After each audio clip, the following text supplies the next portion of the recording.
following is part of a collection of interviews conducted by El Grupo Elron, a non-profit group dedicated to eradicating false concepts in all fields of knowledge through the teachings of the Ascended Masters of Light, via medium, Jorge Raul Olguin. April 18, 2000. Messages from Tar of Orion. Who is present? I am Tar, and I convey you all my light. Hello, I greet you. I listen to your message. With each world that is educated, there are always 10 more worlds to educate. For each world that advances, there are 10 worlds that decay. The task of the good is almost an eternal task. Here with me is a mother present whose son has been dealing with a problem. There are problems that are 90% karmatic. Is the problem of her son karmatic? Yes, it is a karmic problem. The spirit of the boy decides in what body he will incarnate, what ailments he will have, what experiences he has to live, what sufferings he has to suffer in order to ascend spiritually. If later on the spiritual part forgets the purpose he came for and stops doing it, it already depends on the reincarnative memory of each person. We know that there are beings of light that come in certain missions, and when they arrive to the physical plane they fail. If beings of light that come in mission fail, how would certain spirits fail that have come to evolve? This person has dyslexia. I repeat that it is a karmic problem. Does this condition have some engramic component? It can be engramic, because sometimes the spirit chooses to embody either way in a certain body, and that body in turn channels more engrams being incarnated. 99% of the incarnated beings chose to live certain experiences, certain family environment, certain home, or certain poverty or wealth, exactly in order to evolve. But when they embody, they forget, because one is born without reincarnative memory, and later on they complain about the misfortune they have to live. Being engramic, could we help him with his dyslexia somehow? I ask it because if his dyslexia is engramic, the fact of feeling silly, like his mother says, could also be engramic and may not have anything related to karma or genetic problems. Feeling silly is neither engramic nor genetic. It is a problem of self-centered nature. If the incarnated part feels in a certain way, it is his ego that makes him feel in that way. What happens is that this boy at this moment is 13 years old, and I don't believe he could understand something like that. Obviously, if his mother ends up understanding the problem, she can help him. Totally. I think that everything is related to the human genome. Mankind still ignores how to solve genetic problems since a genetic therapy doesn't exist yet. My question is, what happens with those genetic dysfunctions that are chosen by the same Natan? If science discovers the way to solve them, would not that violate the decision of the spirit if the incarnated part decides to be healed? That doesn't mean that the purpose of the spirit fails, because the incarnated part can overcome his genetic condition but not his engramic condition as long as the person has ego. Let's say that the person has 2 ailments, an engramic ailment and another genetic problem. Mankind evolves scientifically, the technological part, and they can develop a method to somehow heal a certain genetic problem. And what a fortune that would be. Because in other planets this has already been achieved. That doesn't mean that the person has overcome that obstacle that the own spirit wanted to have in order to evolve, because he will always have the self-centered problem. Is there a way to make a 13-year-old boy understand that the problem is related to his ego? No, it is very difficult that he reasons that.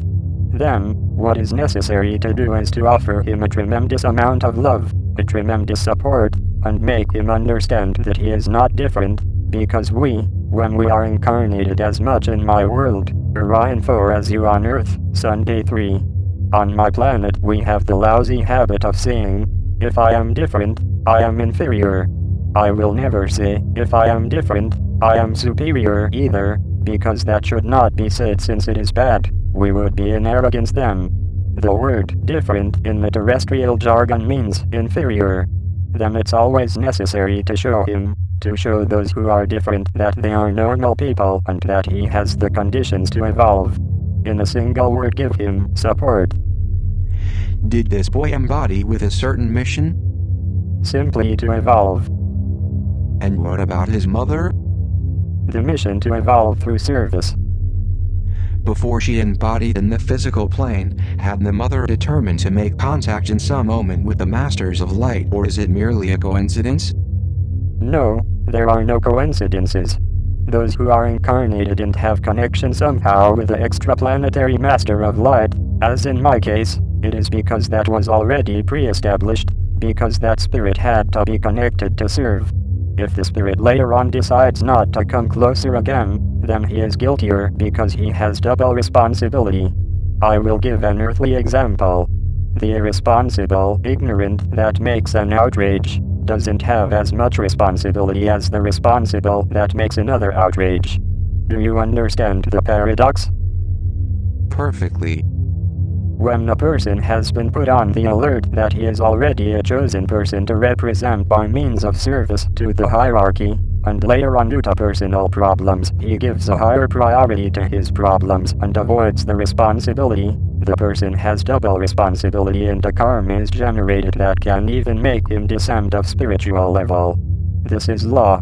There were already many people that have communicated with Grupo Elron who are in the vibrational plane 5, the maximum spiritual level, and due to certain material problems, like a passionate love for another person, or because of an economic problem, they have given more importance to the material part than to the part of service. Those people can tell me that with service they won't feed their family, but in turn I can tell them that with food only, they won't ascend spiritually, which is also necessary. What I mean is that there must be a balance. Obviously. Everything is related and everything has its importance. I am not saying that the physical part is unworthy, because the physical part is important for the spiritual development, but every unbalance is negative and balance consists on giving the same importance to the material part as well as to the spiritual part. Regrettably, he who is on the alert and has to represent to the hierarchy through service, and cooperating he will ascend spiritually because he will serve their fellow men. When he doesn't complete his mission due to material longings, he is exposed to the risk of descending of plane. Do you do something in order for them change their decision or to impel them somehow to their accomplishment? Yes, we send them subtle messages, and if later on they dismiss the messages, then it's already their responsibility. When one embodies, does one always embody to evolve or can one embody with tourist purposes? It is an enormous risk to embody in that way, I mean for merely tourist purposes, because the spirit can lower 3 or 4 planes suddenly. As my brother Ron Hubbard always says, the physical plane is an enormous, gravitational well, and even if a higher spirit of light embodies, he is not exempt of making the worst outrages. The physical plane is a very difficult plane. The question is related to the physical plane. If we compare the physical plane to the other spiritual planes, is the physical plane always the worst? It depends on the spiritual planes we are talking about, because in the plane -2, the 8th sphere, you are not better than those in the plane 1, the plane you are now. Neither is it worse than the plane -1, the plane of solitude. I understand. I had forgotten the existence of those planes. Without considering these lower planes, could we say that, in general, it doesn't make sense embodying just to walk in the physical plane as a tourist? Everybody says that the planet Earth is a place of suffering, and great spiritual masters sustain that, here one comes to pay, or, this is a very low planet. Actually, it is very difficult to be happy in the physical plane because ego impels one to need, and the incarnated beings don't realize that one is not happy enjoying without doing anything, because happiness takes place with service. Doing nothing is tiresome. Service, on the other hand, produces joy. It is clear. My vessel, the Professor Olguin, is transmitting to me telepathically at this moment that he read a short novel a long time ago narrated in a metaphorical way, where a disembodied person was perplexed because he could not determine if he had to go to heaven or hell. The moral lesson of this character in this novel was that he was so completely conditioned by the church that he was looking for heaven or hell. We know that heaven and hell don't exist as religions depict them. In the story, the character of the novel arrives to a place where there were games, drinks, sex, amusement, a lot of sensuality, a lot of sexuality. Those who follow our teachings already know that in the spiritual plane sexuality doesn't exist, because the spirit doesn't have gender. Anyway, the novel was a metaphor. Then, all that he wanted was granted to him. In this way, he went to those slot machines and coins came out and the person became rich. In addition, he had all the people of the opposite sex at his disposal, all the drinks he wanted, and in a given moment he had everything he wanted and he didn't know what else to do. Then he started feeling tired of having so much, and in his despair an angelic entity came closer to him and he asked him, "Are you happy with what you have requested?" And the person responded, "No, I am suffering a lot, because I no longer know what else to do. Everything is tiresome, everything is adverse. I don't want to think how hell can be."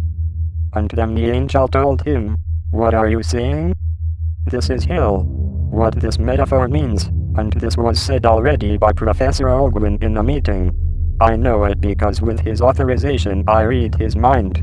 One always requests permission to read the other person's mind. The true paradise is not lying down on the grass, with a straw in the mouth, looking at the sky or watching the birds fly without doing anything. Teaching this is fomenting the bad habit of laziness. The true paradise is being in the planes of light 4 and 5 living to serve and suffering for the others. He who doesn't understand it, it's because he was taught by a false religion, he will say, "What? Is paradise a place of suffering?" Sure. But this suffering is an option and not an obligation. It is enjoying, sharing the suffering of the others. The only difference there is between our plane 5 and the plane -2, 8th sphere, where the spirit feels in himself compulsorily the suffering of all the other spirits that are there, is that we suffer for the others as an option, but we do it with joy, because each spirit that we rescue is a grain of sand, as you say, that we gain for our cause. That is the difference.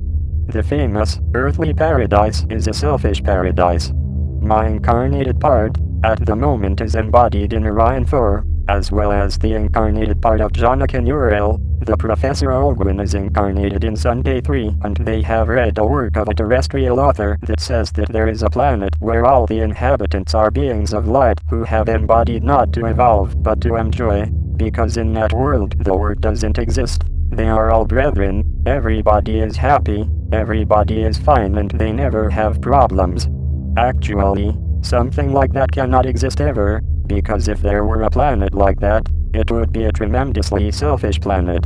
I myself, I am in the vibrational level 5. I would not request to embody in a world where everybody is happy, but rather I would ask to do it in a world where everybody is unhappy so that I would be able to help them. Because if I stayed in my plane, where everybody is happy, I would be a tremendous selfish person. Therefore, those beings that are in a place where everybody is happy, they are selfish beings. And selfishness, in the long run, produces suffering. It is perfectly clear. Is the desire of service inherent in the spirit? Regrettably not. On the contrary, in the spirits the reactive mind is inherent and this one impels them fervently to serve themselves without paying attention to the others at all. Each one is interested in his own suffering, each one is interested in his own pain, each one is interested in his own well-being, and then they claim, "It's the other person that hurts me, the other person that offends me. I have to give explanations to the other," and things like that. Paradoxically, we always think about the others based on ourselves, because when we stop thinking about us, we start thinking that the one that truly suffers is the other, and automatically we stop suffering, we stop feeling pain, we stop offending each other, and then a true desire to serve invade us. I have the inherent desire to serve because in the plane 5 degrees we don't have ego. Having no ego means that I don't need, and if I don't need, I feel naturally the impulse to give, to offer myself to others. Besides, if I don't have ego, nothing hurts me, nothing offends me. It is absurd thinking that we are here only to be happy and that we can be happy when there are so many beings that suffer and they need our help. We are to be happy, yes, when the whole universe has already ascended of plane and the suffering has ended. In that moment we will be able to stop working and rest. The absolute Eon, in that sperm of light, where we will submerge when the big crunch comes. He will give us a little bit of time so that we enjoy with him, and then he will say, if you excuse me with this terrestrial expression. Okay, boys, let's get back to work. The universe has ended. Now we will create it again and we will start from zero, to start evolving again.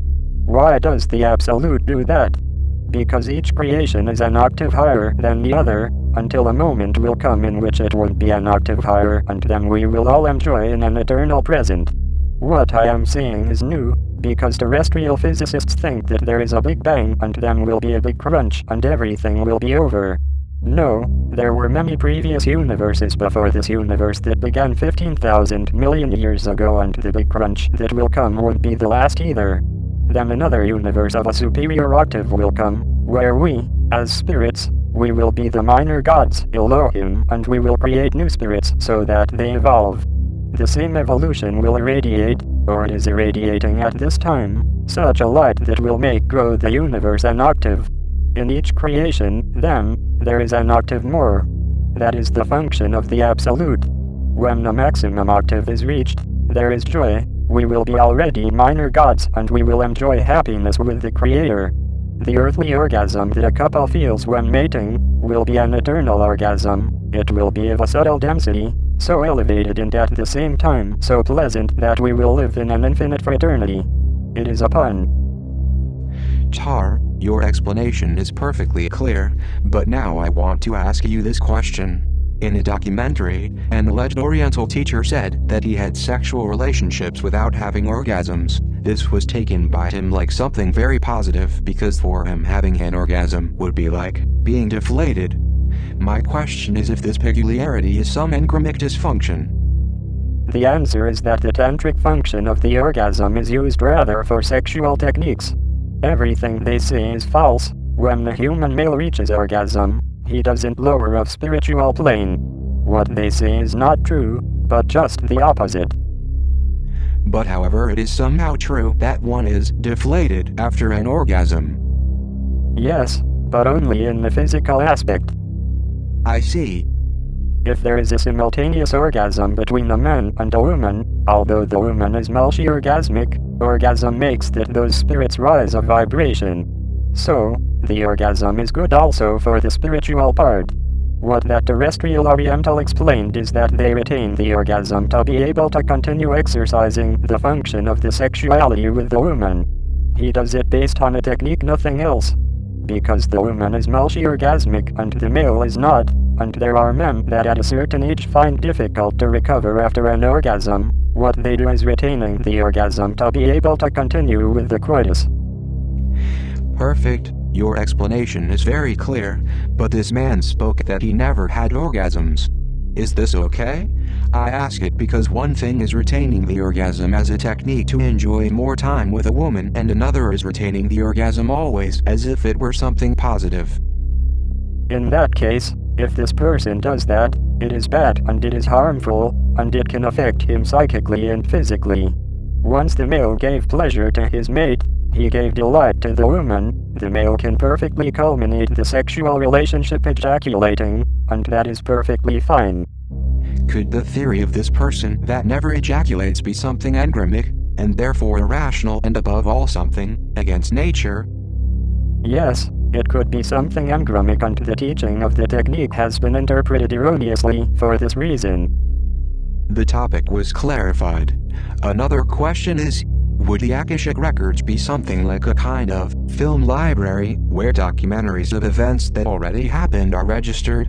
I ask it because Kether, the Ancient of Days, current solar logos of Eni, spoke that it is a record of events lived and one cannot see future facts in it. I mean to our future. Is there a relationship between the Akashic records and time travel? No, there is none. The Akashic files are the individual memories of each spirit.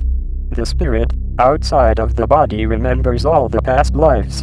In turn, those memories, if you allow me the expression, they are guarded by the divine energies, and also by Lipikas. It's a kind of light that is part of the Absolute. It is as if it were a hard disk of a computer. I am giving a terrestrial example. And you take out that information, but the information of each spirit is kept individually by each spirit. The Akashic records have the information of each planetary system of the millions and millions of spirits that live in each one of these systems. Can we access to the Akashic records and check them out easily at any time? In fact, they are hardly ever checked out. Exceptionally, they can be checked out by the logos for some special reasons, but if there is no special reason, they don't do it. I am very destabilized. I leave you with all my blessings. See you later, Tar, and thank you for everything.